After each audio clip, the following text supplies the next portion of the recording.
সবচেয়ে আপনজন বলতে আপনার কে আছে? আমার আপনজন এনে বন্ধু বান্ধবী আছে। সবার হলো মা বাবা, কিন্তু আপনার আপনজন বললো বন্ধু বান্ধব, কারণটা কি? কারণ মানে মা বাবা আমার যেটা ইচ্ছা ছিল আমার ওটা করায় নাই, এর লেগে মা বাবার ভালো লাগে না। আমার লাইফে আমি এখন একলাই কাটাই দিচ্ছি। মা বাবা কি করালে আপনার কাছে ভালো লাগতো, যে কি চেয়েছিলেন আর কি পান নাই?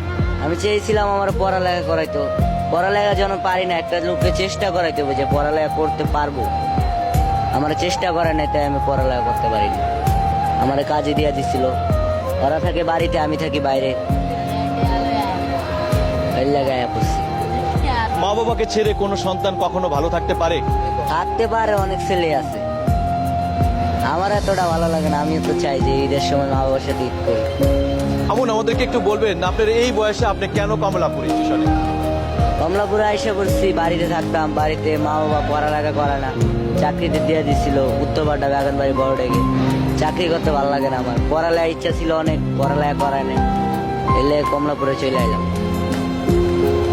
মানে মা বাবা ভালো লাগে না, মা বাবার কাছে থাকতে ভালো লাগে না, কমলাপুর স্টেশনে থাকতে এত ভালো লাগার কারণটা কি? কারেন্ট হইলে এনে অনেক কিছু আছে, বন্ধু বান্ধব আছে, ঘুরতে পারি, সকল লোকে হাসি খুশি চলতে পারি। বাড়িতে এত হাসি খুশি থাকতে পারি না।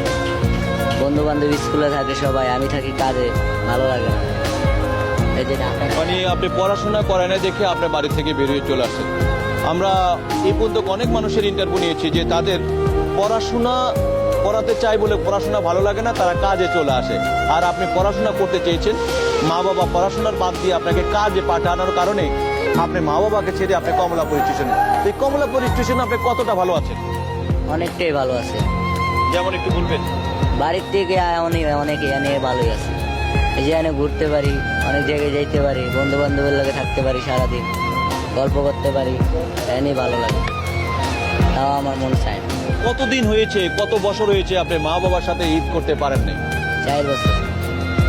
এই মা বাবাকে ছেড়ে 4 বছর আপনি আছেন। আপনি কি চাকরি করেন? এই যে এনে চাকরি করি। কত টাকা বেতন পান? 10,000 টাকা। 10,000 টাকা। এই টাকা পয়সা কি সব বন্ধু বান্ধব মহলে খরচা করে পেলেন?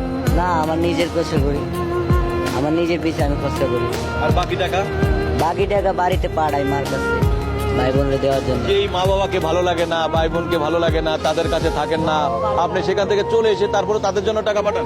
মা বাবা ভালো লাগলো না কি, আমার ভাই বোন আছে না, ওদেরকে তো দিতে হবে।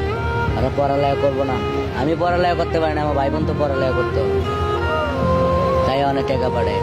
মানে নিজে পড়াশোনা করতে পারেন না, তাতে কোনো দুঃখ পাচ্ছেন না, কিন্তু আপনার ভাই বোনদেরকে পড়াশোনা করাতে চাচ্ছেন। এটাই।